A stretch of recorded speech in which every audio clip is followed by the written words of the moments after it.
Hello everyone. After a long time we are going to meet and today is one of the interesting topic we are going to learn. आजचं जे session आहे ते खूप छान आणि खूप basic आहे. ॲक्च्युली जर बघितलं तर मागचे जर व्हिडिओ तुम्ही बघितले असतील तर त्यामध्ये आपण बेसिकचं वर्कआउट करतो आणि या बेसिक सेशन्समध्ये आजचं सेशन आहे जे तुम्हाला खूप खूप गरजेचं आहे. तसं बघता you have been learning from the first standard. तुम्ही सर्व पहिलीपासूनच इंग्रजी शिकले पण आपल्याला कम्युनिकेटिव्ह इंग्लिश हे शिकवले गेलं किंवा शिकवले जात नाही. मग अशा वेळेस काय करायचं तर व्यवस्थित शिकून घ्या and then you have to apply that in your daily life. So definitely you can speak English. तर तुम्हाला इंग्लिश येणं सोपं आहे. हां, जर मागचे व्हिडिओ जर तुम्ही बघितले नसतील तर नक्की तेवढे व्हिडिओ बघा म्हणजे तुम्हाला पुढचे सेशनही बघणं समजणं आणि मग इंग्रजी बोलता येणे सोपं जाईल. चला तर मग सुरुवात करूया. काय आहे आजच्या सेशनमध्ये. आता बघा, जेव्हा तुम्ही आय म्हणता त्याबरोबर तुम्ही लगेच ॲम हा शब्द जोडता. मग आता ॲम हा शब्द जोडता त्याचा अर्थ काय होतो हे आता शिकावं लागेल. किंवा आपल्याकडे दुसरे पण शब्द आहेत ही, शी किंवा यू किंवा नावही असतो राम, गणेश, महेश, वॉटेवर. त्याबरोबर तुम्हाला काय करायचं आहे आणि राहिलेले वी, यू आणि ते. आता याबरोबर जेव्हा आपण वाक्य बनवतो तर प्रथमतः आपल्याला यांचा अर्थ समजून घेणं गरजेचं आहे. मागील सेशनमध्ये सांगितलं आहे तरी एकदा सांगतो. आय म्हणजे काय? मी. ही म्हणजे तो किंवा ते, एक जेंट्स असेल तर. शी एका लेडीजसाठी वापरतो आपण. जेंट्स लेडीज सोडून जे काही राहिलंय त्यांच्यासाठी इट शब्द वापरायचा. मग त्यामध्ये तुमचे वस्तू, प्राणी, पक्षी, एक वचनी थर्ड पर्सन सिंग्युलर नाव वगैरे असं. वी म्हणजे आम्ही किंवा आपण. यू म्हणजे तू किंवा तुम्ही आणि दे म्हणजे ते जास्त असतील तर. मग आता जेव्हा कधी तुम्हाला आता फोन आलाय सपोज आणि तुम्हाला विचारलं की तू कुठं आहेस तर तुम्हाला सांगायचं आहे की मी क्लासमध्ये आहे, मी घरी आहे, मी पुण्याला आहे किंवा मी शिर्डीला आहे किंवा मी कॉलेजला आहे, व्हॉटएव्हर तुम्हाला जे काही सांगायचं. मग तुम्ही जेव्हा म्हणता मी आहे, या आहेसाठी शब्द काय तुमच्याकडे ॲम. ओके, पण मग ती आहे शी बरोबर ॲम नाही तर शी बरोबर काय वापरणार आहोत आपण? इज. आणि बी डे बरोबर तुम्ही वापरणार आहात आर. याचा साधा अर्थ असा होतो आहे. उदाहरण बघूया. फॉर एक्झाम्पल, मी घरी आहे,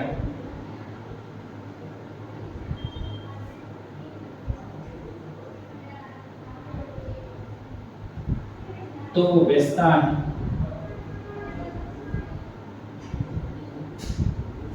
आणि तिसरा एक वाक्य घेऊया, आम्ही आनंदी आहोत.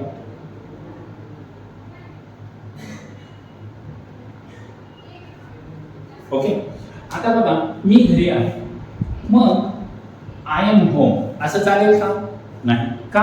कारण की घरी आहे मग तुम्हाला इथं आय एम, ॲट किंवा इन जागा दाखवताना वापरावं लागेल. I am at home. ती आहे, शी इज. तो व्यस्त आहे, ही इज. मग व्यस्तला काय म्हणतात? बिझी.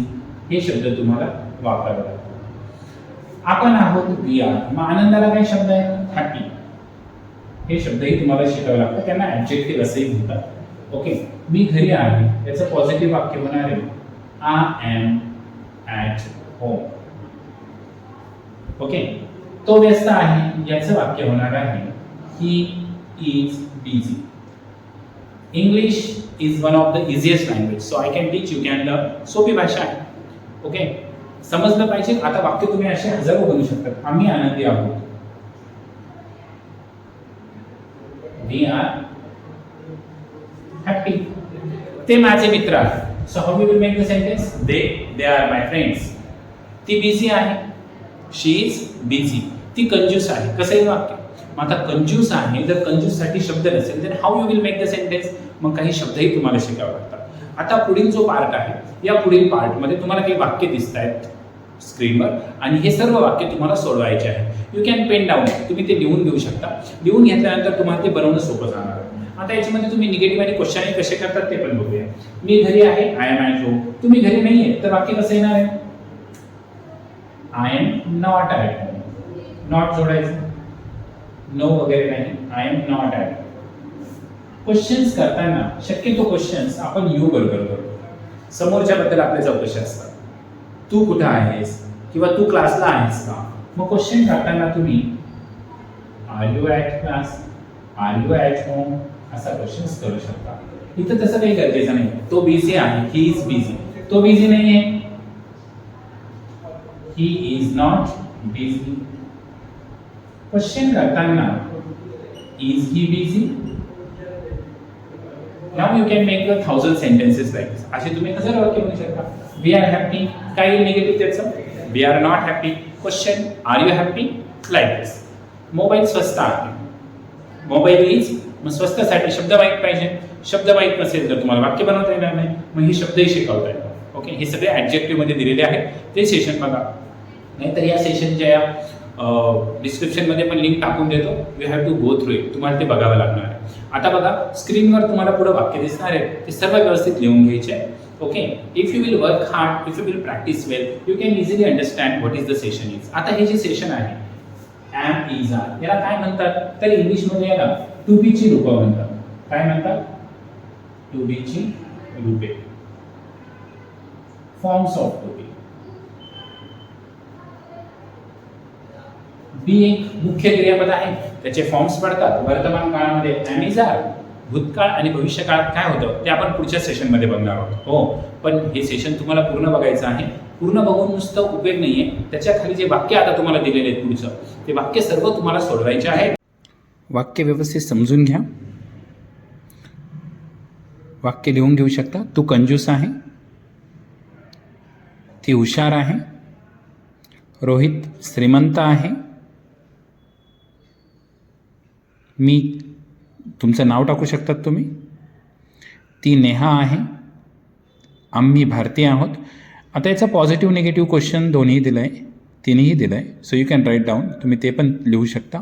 आता पुढील जे वाक्य आहे, ह्या वाक्यांचं फक्त तुम्हाला पॉझिटिव्ह दिलेलं आहे, निगेटिव्ह तुम्ही स्वतः करणार आहात. फॉर एक्झाम्पल, मी क्लासमध्ये आहे, ती शूर आहे, ती गरीब आहे, ते मैदानावर आहे, हे सोपं आहे, हे अवघड आहे, आम्ही नाशिकला आहोत, फुले लाल आहेत, अविनाश किचनमध्ये आहे, हे विचित्र आहे. स्ट्रेंज पण शब्द वापरू शकता किंवा वियर्ड, WEIRD हा पण शब्द वापरू शकता. तो अभ्यासू आहे, ती कष्टाळू आहे, ते गोड आहे. 21ला, तो आळशी आहे, तो घरी आहे, रमेश भुकेला आहे, तो भित्रा आहे, तू ओला आहेस. आता तो भित्रा आहे, याच्यामध्ये भित्र्यासाठी कॉवर्ड शब्द आहे, जरा नवीन आहे आपल्याला. मग फिअरफुल म्हणजे काय आणि भित्रा म्हणजे काय, यामध्ये जरा फरक आहे. भित्रा म्हणजे काय, हा त्याचा स्वभाव आहे आणि एखादी काही गोष्ट घडती आहे. फॉर एक्झाम्पल, साप समोर आला आपला, तर मग आपण घाबरणारच आहोत. तेव्हा आपण काय म्हणणार आहे, ही इज स्कॅर्ड और ही इज फिअरफुल. तो घाबरलेला आहे. आणि तो भित्रा आहे, it means it is his nature, तो त्याचा स्वभाव झाला आहे. ठीक आहे, त्याला कॉवर्ड म्हणतात. तू ओला आहेस. 25, मी रस्त्यात आहे, I am on the way. तो प्रामाणिक आहे, पाणी थंड आहे, ही भाजी ताजी आहे. मग भाजी शिळी असेल तर काय म्हणायचं, तर यासाठी ॲडजेक्टिव्ह शिकावे लागतील. आपल्याला माहिती आहे भाजी ताजी आहे, तर आपण काय म्हणतोय, दिस व्हेजिटेबल इज फ्रेश. आम्ही आभारी आहोत, we are thankful. Hope so तुम्ही हे सर्व वाक्य सर्व लिहून घेणार आहात. ह्या वाक्यांचं पॉझिटिव्ह दिलं आहे, निगेटिव्ह आणि क्वेश्चन तुम्ही स्वतः करणार आहात. निगेटिव्ह आणि क्वेश्चनसाठीही तुम्हाला स्क्रीनवर दिसत आहे की कसं बनवायचं आहे. तू कंजूस आहे, मग कंजूससाठी शब्द काय आहे, miser. So you are miser, you are not miser, are you miser. Question you बरोबर बनवा. ओके, होप सो तुम्हाला हे सर्व व्यवस्थित समजलं असेल. स्क्रीनशॉट काढून घ्यायचा आहे, so you can write it very well. Okay, thank you. Pen down करा, so it will be very easy to solve. Okay, so see you in a next session.